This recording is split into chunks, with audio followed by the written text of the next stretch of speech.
Okay, cool. Yeah, they can hear. So, Coach, do you want to introduce yourself? I'll quickly just say, I noticed I've watched a couple of your videos. I Mhm. think maybe I don't know. I'm trying to see the first one that I saw. It was way back. It was about a year ago. 5 basketball drills that made Drew Holiday a lockdown defender. I think that's like the Oh first one yeah, I saw. yeah, And then yeah, the next one I saw was, I think it was why having a bag is overrated. That was like 3 months ago. yeah, yeah.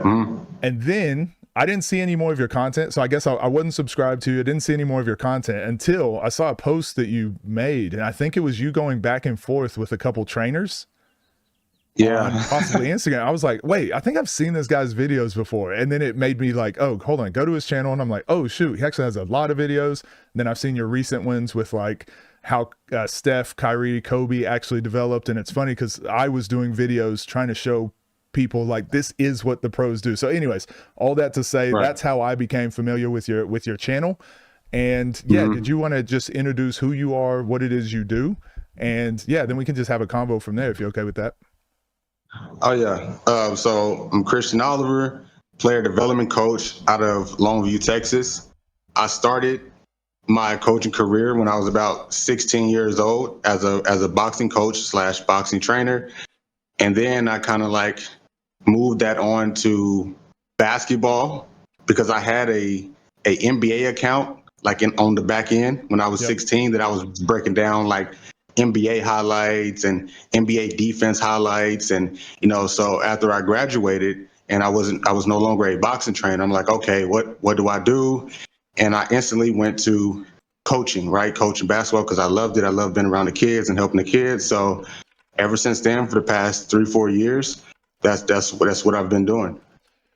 So that's really interesting. I had somebody in my comments the other day that was comparing a lot of drills and coaching and teaching and stuff to boxing, and they were like, "That's Yeah, how they learned, was bringing over a lot of things they learned from boxing."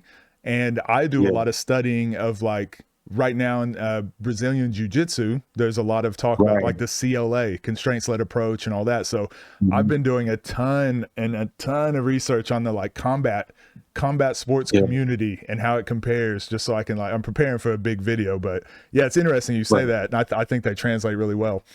Do you Oh yeah, feel absolutely. do you feel like the discipline, so we'll get into this a little later. We can talk about the constraint led approach if you want to. But one Mhm. issue I've been finding with CLA and whatever is just like there's some parts of it can't teach.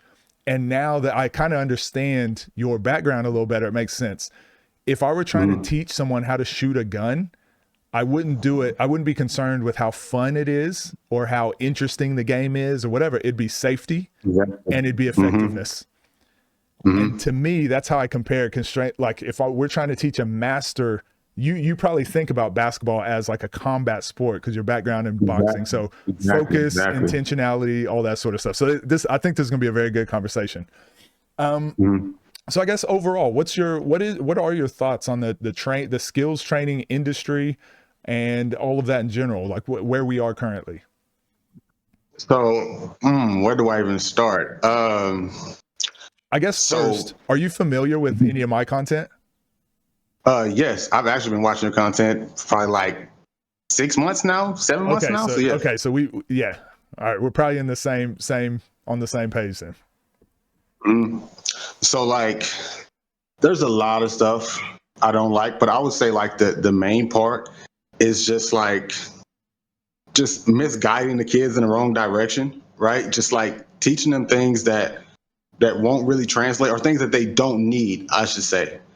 And I Yeah. think it's moving more towards like, you know, like an act, right? Everybody's trying to get views, everybody is trying to do something to get the next viral video. And I think that just it really frustrates me because obviously the audience to all of our content is kids that's trying to get better at basketball, right? Yeah. So the fact that these online trainers know that and they are still misguiding them by setting these programs and doing all of this, it really frustrates me. It really frustrates me, you know. Yeah. So that's probably the biggest thing. But there's a lot of stuff, but that's hands down the biggest thing. Yeah, I think that's the biggest thing for me too, because a lot of people, I get this all the time, right? People will say to me like, "Why do you care?" And it's like, it's I've been a coach similar to you. You said you've been coaching since you were 16. Probably it's Mm-hmm. around the same for me, 14, 15, like doing basketball camps Right. and whatever. And that's when I learned that I love coaching. Right. But same thing. That feeling you get when you help, especially a young player, but when you help anyone, like when the gears start turning in their head and you see it all click and come together, that Mm-hmm. feeling that you get Yeah. of helping someone else, it's just a good feeling. So like chasing that feeling, you're constantly coaching, constantly improving, constantly trying to get better. And then when I see the online skills trainers just skip all of that altogether, and it's like, how can I sell Yeah. you a product? For Exactly. me, I'm like, man, you're missing out on like the most important thing, which is helping the kids. But then you're also robbing yourself of really being able to like benefit the sport, as a whole. So when people say to me Exactly. like, why do you care? I'm like, well, someone has to. Like, Mm-hmm. so Exactly. someone has to, otherwise like it keeps degenerating, I guess, and getting worse. So are there Mm-hmm. like, so you started, how long ago you start your channel with the Probably like basketball? 2 years ago, 3 years ago. I was just inconsistent posting random stuff, but like Yep. probably about 3 years ago. Okay. And you enjoying the YouTube journey and all that? Oh yeah, absolutely, absolutely. Have you had any of these trainers, or like I saw one post, but do you get it pretty often that these trainers reach out to you or comment on your videos or in your DMs Oh, or oh anything? yeah, absolutely, absolutely. Like yesterday, the one I think that I put out yesterday, the one about NBA players Yeah. hate skills So training. we're going to watch this one on I had stream. So I waited to not it. watch it purposefully so we could watch on stream. Yeah, because a lot of them did not like that video. So yeah, that's all I can say about that. I don't want to come here and gossip about nobody, Yeah, for but sure. yeah, a lot of them Well, did not well, like that. well, I'll say this. Have you had any good conversations with skills Uh, trainers or people that you've called out? so I thought I was having a good conversation with somebody, right? I'm not gonna say his name. This was yesterday. We was having what I thought was a great, productive conversation that was moving the game forward, and I think we were really hearing each other out, and we were being respectful, hearing each other's points and stuff. But simultaneously, he was also posting everything I was saying on his story to his Oh, large audience, right? nice. You know, so Nice. making fun of what I was saying, trying to gaslight his audience into believing and agreeing with him. And I felt so weird. I'm like, I thought we was having a great conversation, because he was telling me he was agreeing with stuff that I was saying. I was agreeing with what he was saying. We was actually, having great conversations. We were sending paragraphs to each other in the comments, right? So to somebody sent me that he said he had like 5 or 6 posts on his story talking about me, and I was just like, what? I was confused. Yeah, I think it's so, the thing that gets me and what is so frustrating to me is when I see a coach that's so willing to coach kids and tell people what they should be doing and how to be better, but then they can't Mhm. take that same criticism of themselves. And Exactly. and I think that's one of the biggest things that bothers me. And so when I see these skills trainers, when I see, like, I've had a few really good conversations, but yeah, Mhm. some of the bigger ones are just so dug into their beliefs that they can't take my critique and my advice, because that would mean everything they teach is wrong. Like for them, Right, that's how and they feel. not only that, but like, and then they'll try to like belittle you since Yeah. you're not on their level when it comes to subscribers and stuff. Because he was addressing me as a random guy on YouTube, and I'm like, what makes me a random guy on YouTube if I don't have your subscribers? Because Yeah. I don't have your followers, that makes me some random guy on YouTube. And I don't know, it just confuses me, and it shows their character, Yeah. because that's just the fact that you have to go to that is very telling. Yeah. So I briefly spoke about this yesterday about the whole reason I made my YouTube channel was exactly because of this purpose. Like the skills trainers and just people online that were just coaching stuff. And I'm like, this is not good. This is actually probably hurting a lot more people than it's helping. So I made Right. my original, my main channel. I made that 2 years ago, I think it was, because Mhm. I was reaching out to a lot of these trainers and a lot of these coaches just privately. and they were just ignoring me. They were just ignoring everything I was saying. So I made a channel, and then I posted a couple videos, and now I'm getting their attention. But they were saying, well, what do you know? Who are you? Like, who have you coached? All of this stuff, right? But the benefit I had that a lot of these guys don't is I did play overseas. I have worked with NBA players. I know a lot of NBA players. I've worked with NBA coaches. I've worked with Australian national team players and Australian national team coaches. So I've done all of the things that they think they have done.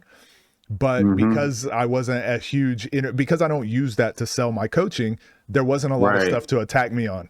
And I realized once I finally crossed that threshold and to where they knew they couldn't attack me on those things, then they just stopped engaging. Right. So now so I've done everything possible to try and have a conversation with you guys. And now they just won't have the conversation at all. So I think my frustration is that I talk about this a lot, like the gatekeeping. So they'll ask, who have you coached? Who have you whatever? And I go, that keeps 90% of the criticisms away, because they can just say, well, I coached Kyrie Irving. So exactly. And onto that point right there. I actually made a post about this on the like community tab. There was another like very popular trainer, and I watched your content, so I know you actually really like him as well. Yeah, and I think he's great. I think that's the one I saw. Yeah, So he was replying to somebody in the comments on TikTok, and this TikToker, he clearly knows a little bit about basketball. He was posting like evaluations of like different NBA players and stuff and how they should improve. And when he was talking about one of the NBA players and how they should improve, this trainer got into the comments, and the first thing he went to was, who have you trained? Who have you developed? And I was really disappointed with that. Yeah, me as well. Because I was like, what? Why do you have to go to that? Because you don't even know the guy that you're talking to. He could be amazing at what he does. Yeah. But because he doesn't have your name, because he didn't train the MVPs that you trained, the defensive player of the years that you trained, that means that, he's beneath you or something. I hate that. Yeah, I think there's this disconnect. So I'm always trying to give a little charitability to some of these guys. Some of them are just bad faith. Some of them are just bad people and scammers, right? Yeah. But some of them do mean well. But that doesn't mean they're above criticism. And the thing that I've noticed a lot is there's a disconnect with a lot of trainers or coaches that have they just kind of lucked up into a position and they've only coached the elite of the elite. When you're coaching the elite of the elite, you're dealing with completely different problems than 99% of the rest of the sporting world. So if I were going to coach Kyrie Irving, no matter what my session looked like, it would probably be good, because Kyrie Irving is really good. And if I put him in a bad drill, he's going to make it look good. But he's also a hard worker that loves basketball. He also gets paid millions of dollars to do this every day. So he'll sit through a session. But he also, but I also only have to do 1 or 2 sessions. Like, it's not going to make or break him. People don't realize it's actually tougher to coach young kids. It's actually, oh my goodness, have to be there through their development, not to just coach them once and say, you should be starting, and I think you're going to be an NBA player, and then leave. But it's like, be there through their development, through the ups and downs, and recognize where you went wrong in your coaching, where you can help them. But also realizing when you're coaching young kids, man, it's probably 80% of it is just the relationship. Exactly. And getting them to buy in. So I guess what are your thoughts on just that dynamic of them only coaching elite players and not understanding actually how to coach players that aren't already elite? So this is what I was telling a few of them yesterday, and I've been saying this for a while. Like, being able to develop a player, let's say as an 8th grader, 9th grader, who isn't that good at basketball or average, and getting that kid to the varsity level a few years later after consistent weekly training, and he's averaging 9 points on varsity or 10 points on varsity as a starting point guard. I feel like that shows your skills as a development coach way more than trying to develop or train a finished product, right? Yeah. Like a 5-star coming into your gym and you're training him his senior year. He already has offers from Duke, Kentucky, Michigan, all of those places. he's already projected as a number one pick, a top 5 pick, lottery pick a few years down the road. And once he gets into the NBA, now that trainer is like, I've been training him since high school. I developed him since high school. And it's like, okay, well, when you actually dive deep into it and go back, it's like that kid was going to make it there regardless. That's the part they leave out.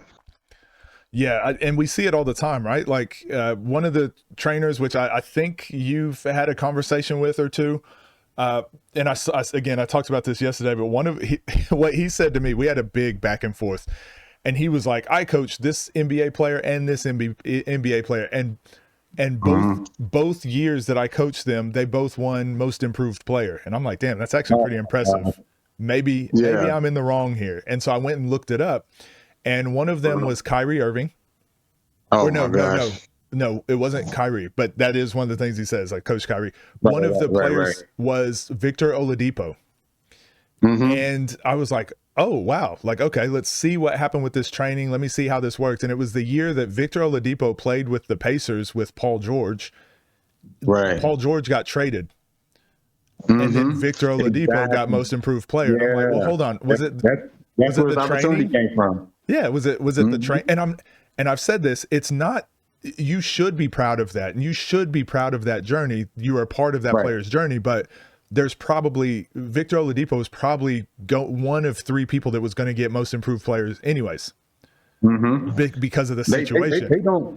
They don't expect, those trainers, they don't expect you to dive that deep, because most of their audience will not do that.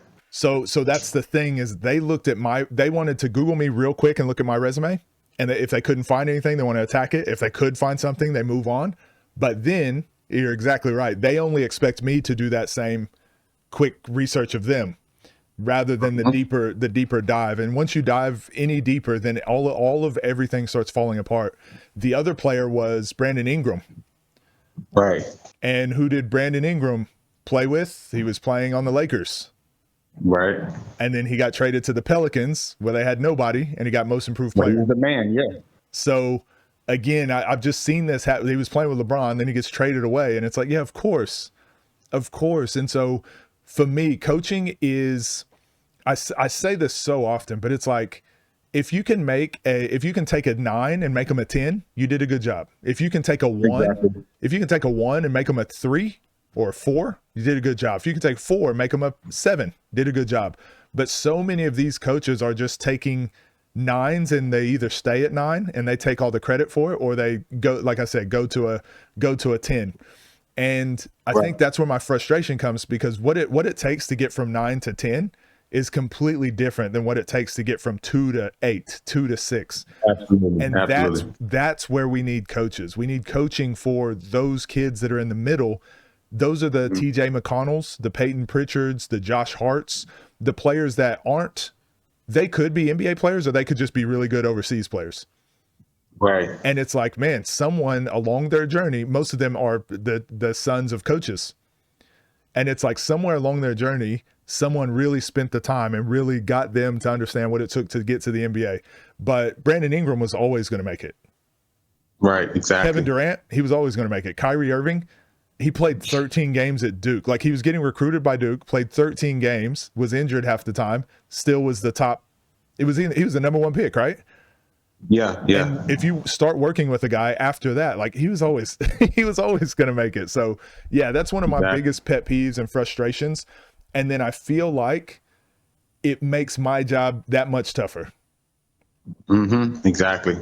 So, and to piggyback off that, it's like what also frustrates me is when, like, the player that they train, like, they'll only work on, ISO stuff or just, offensive stuff, right? Yeah. And that player will win, like, defensive player of the year, or, and they'll take credit for that when that's not even what y'all worked on. That blows my mind when trainers try to take credit for something that y'all never worked on. Yep. Because even local trainers do that. They'll just work on straight bag work. That's it. And then you watch the kid in the game, and they're making all these reads in the pick and roll. They're cutting off the ball. They're picking up 94 feet. They're, very athletic. They're strong, clearly been in the weight room. And that's the reason why they're so elite. But the trainer will still try to take credit for all of those things that kid has naturally or developed on their own. and try to, you know, take credit for it. Yeah, I think it was Jamal Crawford. It might have been Jamal Crawford, or it was somebody that posted or made a funny video or funny comment.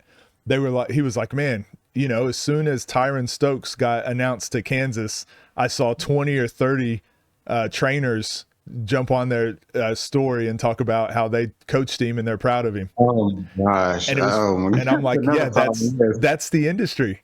That's the industry. And as you were talking, so we used to do a lot of these trainer breakdowns, and one of them that really stood out to me based on what you were kind of saying was we watched a trainer work with AZ Fudd, and it was all bag work, all bag work. And I was like, man, if I had AZ Fudd in a gym and we were working on what she needs to improve on, I'm like, it would not be this stuff, because she's already elite and good enough at these things. But the things that you can really like, you're missing a golden opportunity with this player, that she's the elite of the elite of the elite. You could really dive in and improve on some stuff.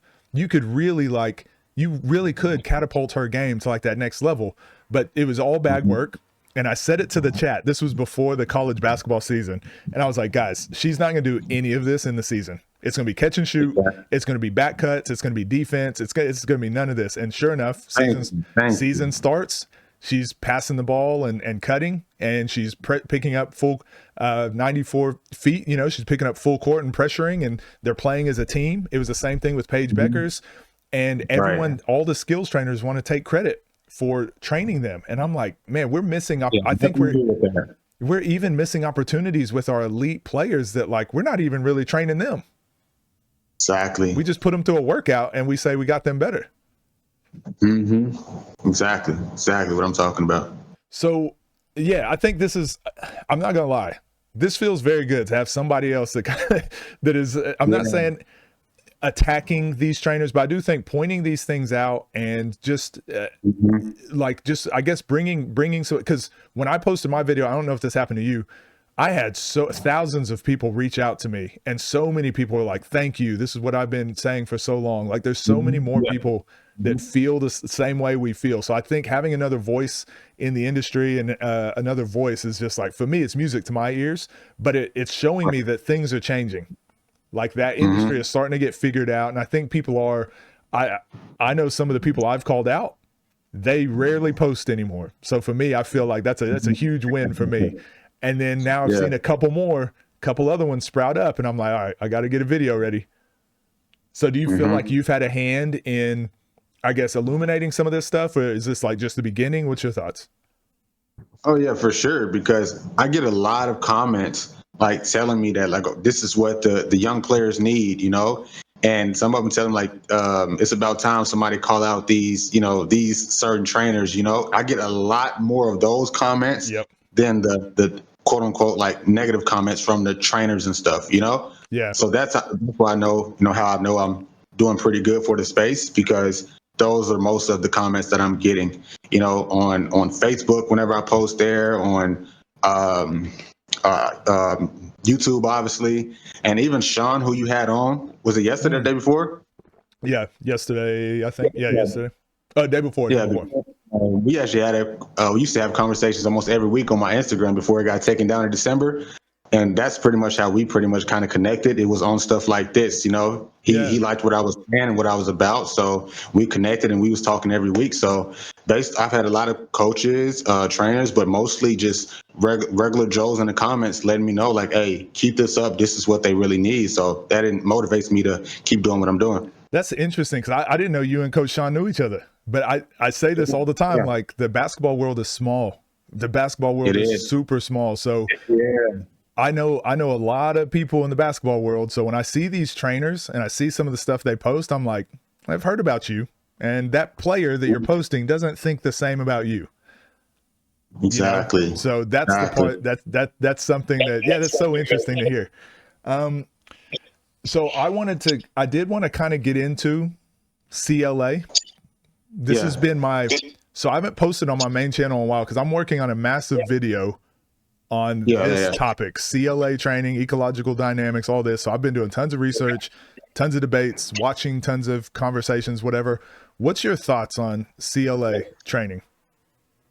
So I personally use the CLA as well, but I look Thank at you. them as I look at Everybody, that's, yeah, yeah, yeah, sorry. exactly. So I look at the CLA as like a tool, right? Not like a framework that you have to follow, right? Yes. It's like it depends on a player's specific needs. I always say like if a player is very skilled, like has sharp handles, can shoot, great form, all of that, but they have little feel for the game. Now I'll use the CLA in like small sided games, right, to Yeah. develop that feel and that decision making. But now on the flip side, if they have really good feel for the game, but their handles and stuff aren't crisp, they aren't like elite shooters or good shooters. Now I'm like, okay, you need the traditional approach and less small sided games in CLA, you know? Yeah. But then also you can obviously incorporate the CLA into traditional, and that's something coaches have been doing forever. I've been seeing coaches do like the CLA, just wasn't called the CLA, but they've Exactly. been doing this since, like the 90s and the 2000s. Like people have been doing 2v2s and pick and roll 2v2s, all that stuff that you see now that people are just talking about as the CLA and small sided games. And I've been seeing that for forever. Yeah, and that's exactly my thoughts. And I've had 3 conversations now with, and I've watched countless debates, but almost every person that's a really huge advocate for CLA or ecological dynamics, every single one that I've seen talk about these sort of things, I can't I never understand what they're saying. It like, Mm-hmm. and I think it's intentional. Like it's not, the theory does break. If you're trying to use it as an entire framework or an entire theory, it does break down at some point, as with most theories do. But it's like, well, I Right. don't need to know fully how it works. I'll just take the good parts that we know work, and then I'll Mm-hmm. take the good parts from traditional coaching that we know work. Just take the good parts from all these different approaches, and you can just use those rather than having to fully commit. And I think that's one of the biggest. It's so unfortunate too, because I've said this multiple times.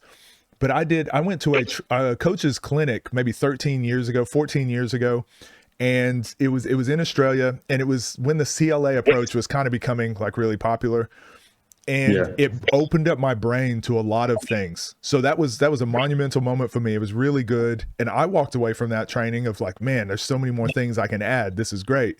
And then I had some other coaching colleagues that walked away from that, and they were like, this is revolutionary, and this will change everything. And I'm like, well, hold on. Like, were we at the same clinic? Like, there's some stuff that was good, there's some stuff that was bad. So I've seen that in the community as people just dive in full head of steam, and they're like, it's this way or nothing else. They can't coexist or work together. So yeah, for me, I feel like the CLA being so confusing and so convoluted, and being so, a lot of these people are quite a few of these people are very arrogant in the way they speak about it too. And if you don't Absolutely. understand it, you're dumb. That's how it comes off. So yeah, I've Exactly. had my contentions with it. Like I said, I've got a ton of notes, ton of research that I'm doing to do a video on this now. But yeah, so I guess what is your approach to coaching? Do you have one, or yeah, what's your Yeah. overall? Go ahead. So I have like a full development system that I put all players through. So it's like, for example, And is this just my based off of like your experience and just trial and error? yeah, exactly. So I'm gonna go back to the beginning. So when I first started coaching, like I was young, I was like 19. I'm talking about like in-person basketball coaching training. So when I started at like 19, right? So I had no idea what the training industry was about and stuff like that. So I actually gravitated towards like the CLA, because all of the young trainers were doing it and talking about it, and it was new. Yep. So I gravitated towards that.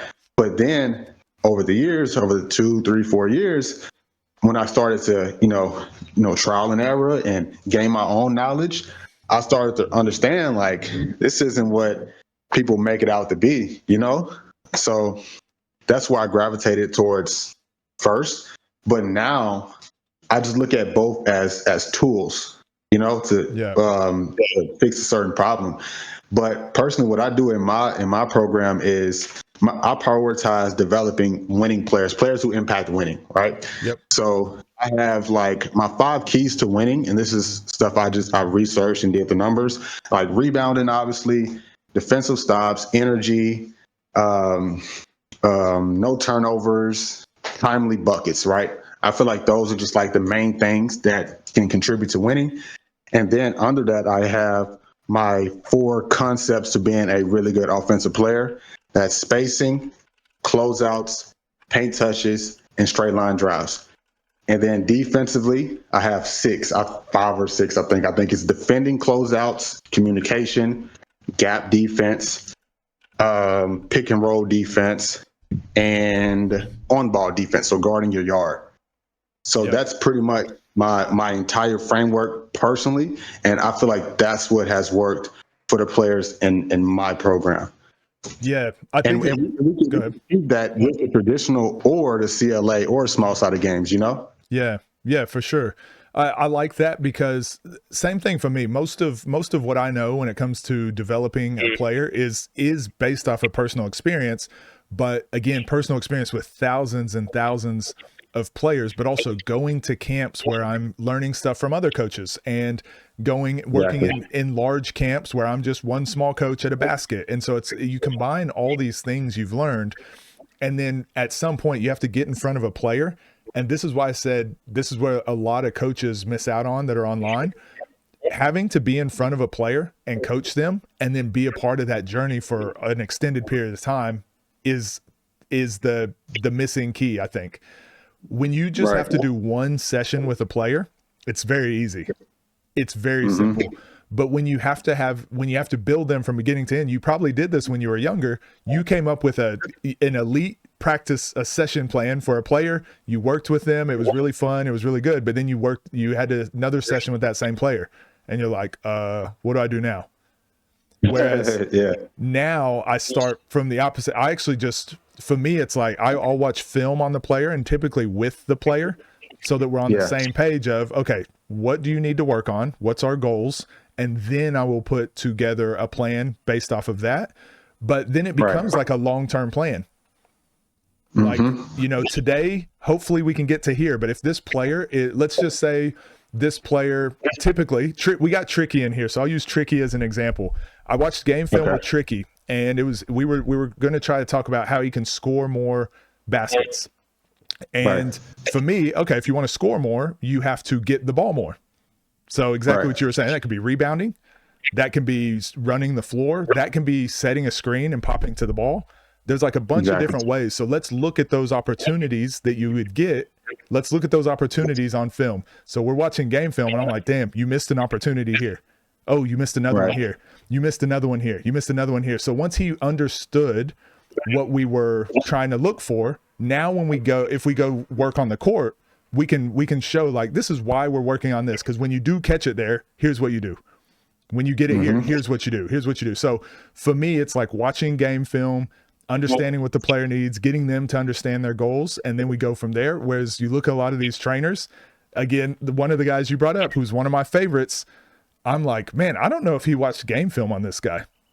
Why he's having, we watched that one on Nas Reed, and they're having Nas Reed work on, stationary ball handling drills and stuff. And I'm like, I don't know if you watched Nas Reed play, because there are some things you could really dial in and work on with Nas Reed and help him out. Right. So, and then you watch him play this year, and it's like, yep, Nas Reed, same player. He's the same player. So, I think that's a part that a lot of people are missing out on, is just being a part of their development from beginning to end, enough to where now when you go train a new player, you can probably train that new player, and you probably start them typically where everyone else starts. You can, if I had to guess, you can correct me if I'm wrong, but I typically start with like the same first session with almost every player, so I can see where they're at in all these different areas.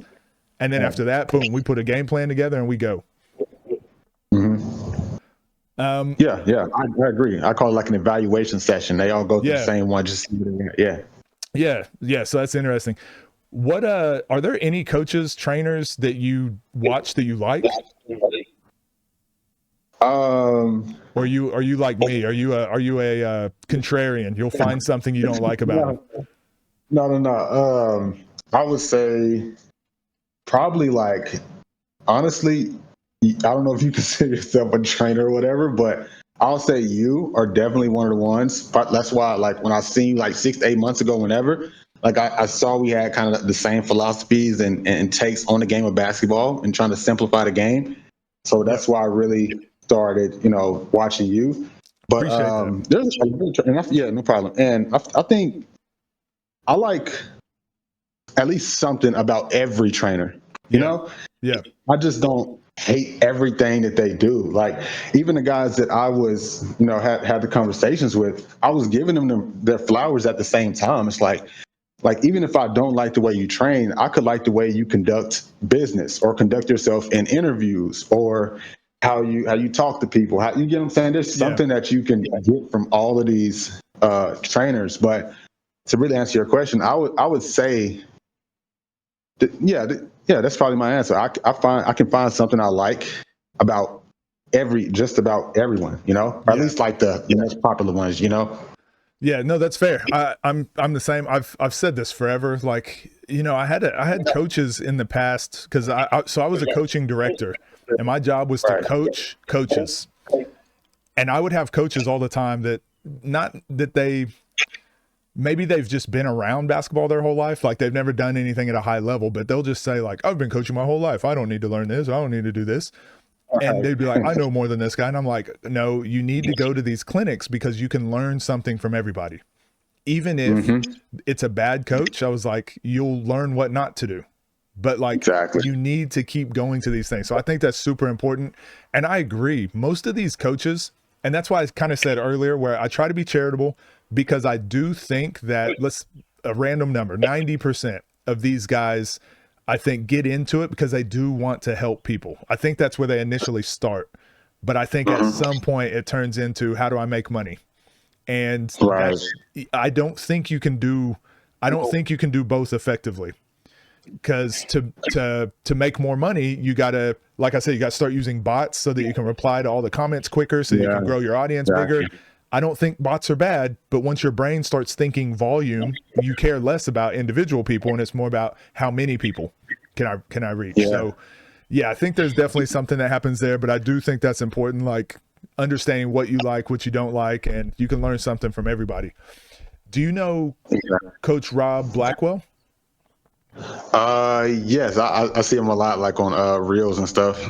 Yeah, I think he's one that's pretty interesting. I wish there was more of his, but it's weird, right? All the coaches that I think are good coaches, they don't have a lot of content up. Exactly. And I know for me, I'm like, man, it's hard to get content up because like I'm coaching and I don't know what I'm going to coach today. I don't know what the coaching point is. So I think there's also that dynamic of you don't see a lot of good coaching online because they don't work together. Content and like good coaching, it's really hard to get it to go together. So what's your goals, I guess? What's your goals with your channel? What's your goals with just coaching in general? Anything like that? So I would say with my channel, I'm just still so inconsistent. I still don't know what I wanted to like. I mean, I get what I want to do with it, and that's do what I'm doing now. Yep. But like, I'm just so focused on like my in-person business, Yep. because like, I'm really setting out to change basketball in my city, because we are a football city. Like we've always been one of the best football teams in the state. We produce multiple D1 players every single year, and I just want to like turn that around a little bit, So that's like one of my main goals. But at the same time, it's really about the kids and the players. I always tell everybody, I just try to be the person that I needed when I was younger, because the only thing that was stopping me from, playing higher levels in multiple sports was, to be honest with you, I was trouble kid growing up, So especially in my city, I try to be that person I needed when I was younger. So that's like my biggest motivation is just trying to be there for kids on and off the court, but especially off the court, Yeah. So that's why I actually had a couple opportunities to train a couple NBA players, and before my channel got deleted, some people probably know who those guys are. But I turned down that opportunity because I didn't want to lose sight of the plot. Yeah. Like I wanted to stay in my city and do what I set out to do when I first did it. Because there's so many kids down here that depend on me. A lot of the kids who are currently in the spot that I was once in when I was 11, 12, 13, 14. And I can't turn my back on them and go out and go, be Hollywood and be around all of these high level NBA players just to say I did it. I don't care about that. So long-winded answer, but that's probably my biggest motivator and my biggest goal is to just be the person I needed when I was younger and just teach good basketball. That's it. Yeah, no, I think that's great. And I wrote down here in the notes when you said that, that's something I struggle with as well. And I'm constantly trying to manage. And it's kind of what I said. If once you get to a certain line, you have to start making some decisions. And it's like, okay, do I want to make more money, or do I want to get more out of this, or do I want to put more into this? And you might have, like, again, my main channel, it was blowing up. It was doing really well. And I started getting sponsorships, and it was like gambling sponsorships. And I had to think about it, like, damn, like it is good money, but it kind of goes against my message about what I'm saying about kids, because I know most of my audience is going to be young people.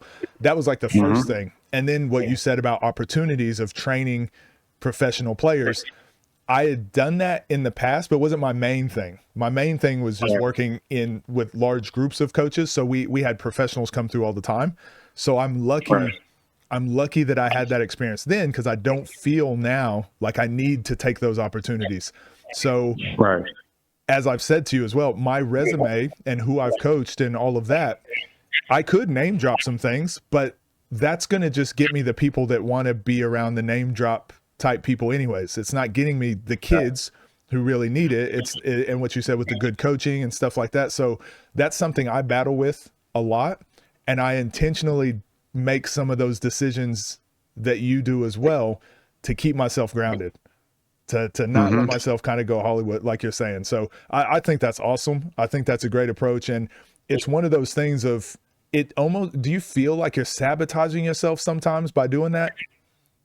Yes, and it's funny because probably like a few weeks ago, I was actually telling one of my homies at a hoop session exactly what I'm telling you now about the opportunity and stuff I passed up.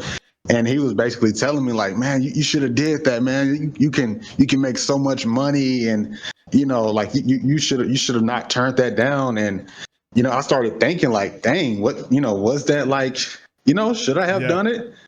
But at the same time, I'm like, no, I understand what I set out to do, and I'm going to stick to it. So yeah, at times, definitely, because when I was before my account got deleted on Instagram, I started like this series where I was comparing. I think it was LeBron and Michael Jordan's defense. You already know how people go over that stuff, right? Yeah. And it started off like just like normal, right? I was just just comparing their defense. I wasn't bashing nobody. I was just comparing their defense, breaking it down. But then it started getting 100,000 views, 200,000 views. In the comments, it was just all negativity. You know what? You already know how that goes. Yep. And so I was like, okay, I want to make another video. And then I made another video. And I made another video. And it was like each video that I was making, it was like I was just steadily just losing the plot. Yes. And I was kind of, so I had to stop. So I just stopped posting it. I was getting like 50,000, 100,000, 200,000 on every video. I was getting so many followers. So many people was reaching out to me. I had NBA players in the comments. I had a few like bigger creators reaching out to me, trying to collab and stuff. But like I said, I have to understand, like, okay, I don't want to lose the plot. So I just stopped. And like some inside, I was like, dang, did I, should I have done that?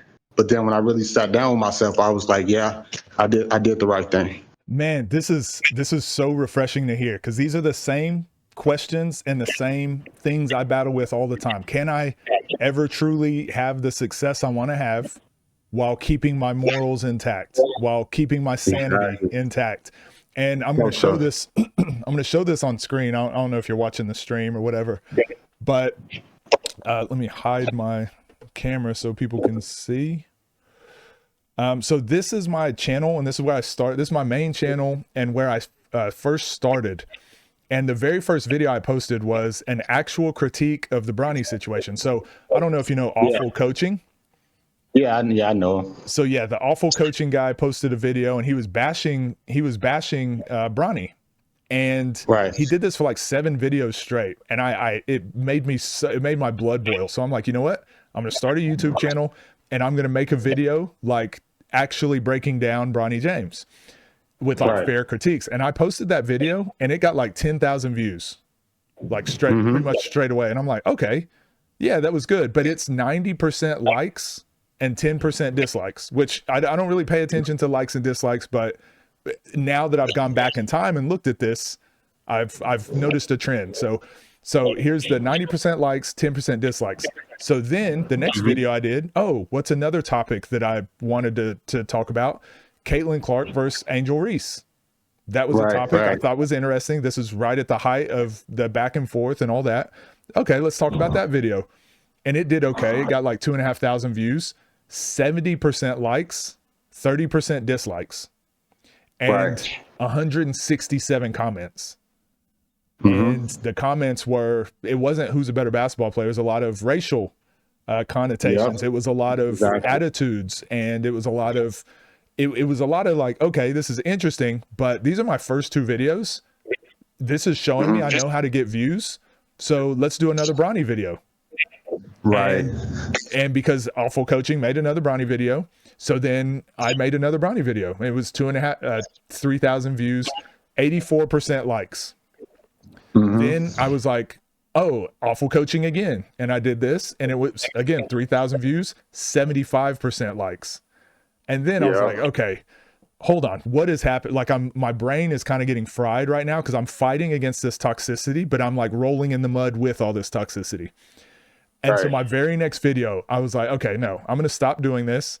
And I did Team USA in the Olympics, and it got 8,500 views, 8,500 views, 95% likes. And the conversations on that were so much better.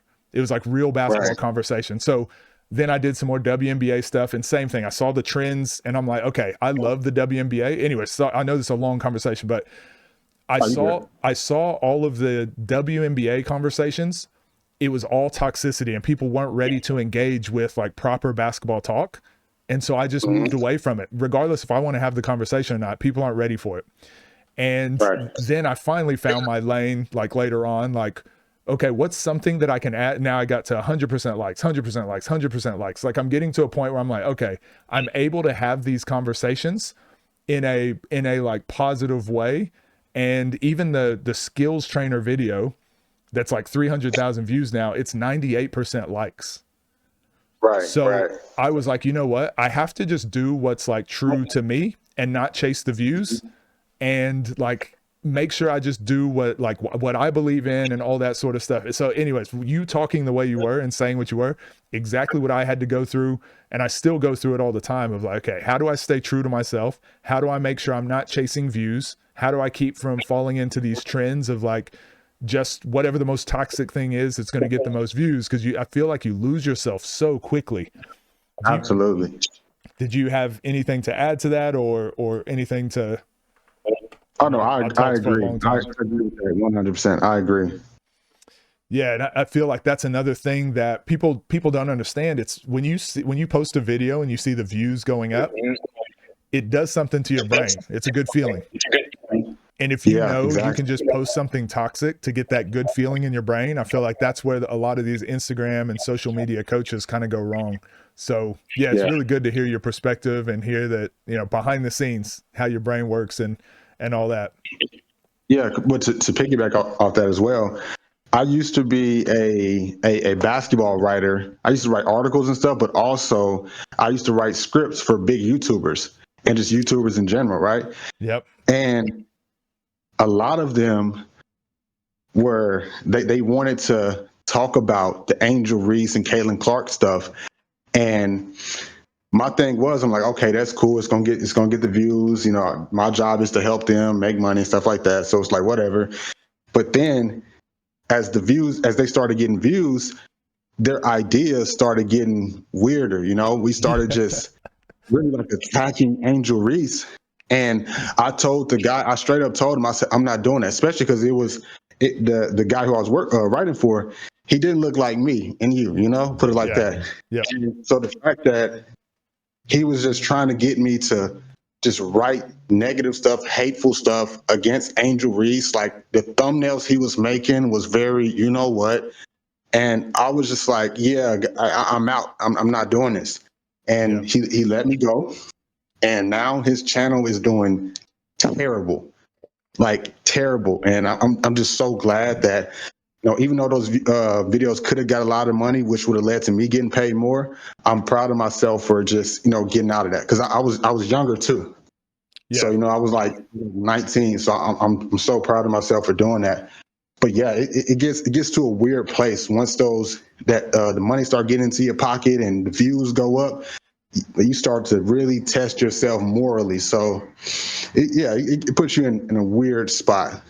And was there any outside influence that helped you recognize this, or was this just something you like internally, randomly felt like that you needed to get out of these situations? And it was what I personally felt. Okay. So, I guess what's the message? What's the goal? How do we make sure other people kind of don't fall into those same traps? Because I did a video the other day talking about the sports media environment, and it was like Skip Bayless, Stephen A. Smith, like they've started us down this path of like engagement and rage farming is the way to blow up, and now we're seeing every single person in sports media like takes that same path. Can we change it, or is this just, are we on the tracks and going downhill with no brakes? I'm gonna be real with you. I think we can get it like 1% better each between me and you and other people who think alike. But I don't think there's much we can do, because it's so prevalent in the space. Everybody does it, and the audience, everybody loves it as well. Yeah. Like this is countrywide, worldwide. Everybody feeds off of negativity. Everybody loves negativity and controversy. So it's tough, man. I really don't know. Yeah. But I'm just do my part. Yeah. I like what you said though. We can each make it like 1% better. I think, you know, one person can come in and make it like 10% worse by themselves, but it's going to take 10 people to kind of fix that damage. So maybe that is the answer. Maybe the answer is having more of these conversations, and again, finding more like-minded. Again, I don't think there's like, coaches shouldn't be making money online, or skills trainers. There's no place for them, but I do think there's a lot of the things you highlighted today we can see now. It makes so much sense. You've seen behind the scenes, you've been around enough of these people to understand kind of how the industry works. And they always say, like, once you see how the sausage is made, you won't want to eat sausage anymore. Exactly, so, but the kids are gonna make me say pause on that. Sorry. But yeah, it's one of those things of like, once you see how the industry is, you can't unsee it. And so maybe it is just having these conversations so that other people can just see it and gravitate, and they can kind of help us move the conversations forward too. And I like your quote here, player development coach who wants to push the game forward. And that's one of the things I try to keep in my brain. So when I have a quick moment of like, do I want to do this or not? I go, wait, will this push the game forward? Exactly. That's exactly why I put it up there. Yeah. So I think that's awesome to see. And yeah, I think we need more people like you, man. Appreciate it, man. I appreciate it. Was there anything you wanted to talk about, or anything that we missed that you think we needed to cover? Oh no, I think we pretty much hit the nail on the head about, you know, most of the stuff. If you're okay with it, I would love to have more of these conversations, you know, like anytime anytime you think there's like, trends in the industry or anything about basketball in general, or even if you just want to critique me on some stuff, or anytime you want to talk basketball, I think it's good for these types of discussions to be in front of people sometimes too. So anytime you want to have a conversation, man, I'm free, and yeah, just let me know. Yeah, I got you. Appreciate it, man. Appreciate it. So where do you want people to go to find you? I've got your YouTube page pulled up here so they can see. But YouTube and Facebook. Christian Oliver is the same profile picture as it is on YouTube. That's where I do my training and stuff like that. And yeah, those are two places you can find me. Okay. Awesome. Yeah, guys, definitely go follow, go like, subscribe, all that sort of stuff. We're gonna watch one of your recent video. We're gonna watch that on stream here in a second. Okay, so because I've been waiting to watch it until we had this conversation, just so people knew who you were. But yeah, I appreciate you, man. And like I said, anytime you want to have a conversation, just let me know. Yeah, no problem. All right, see you. All right, take care, man.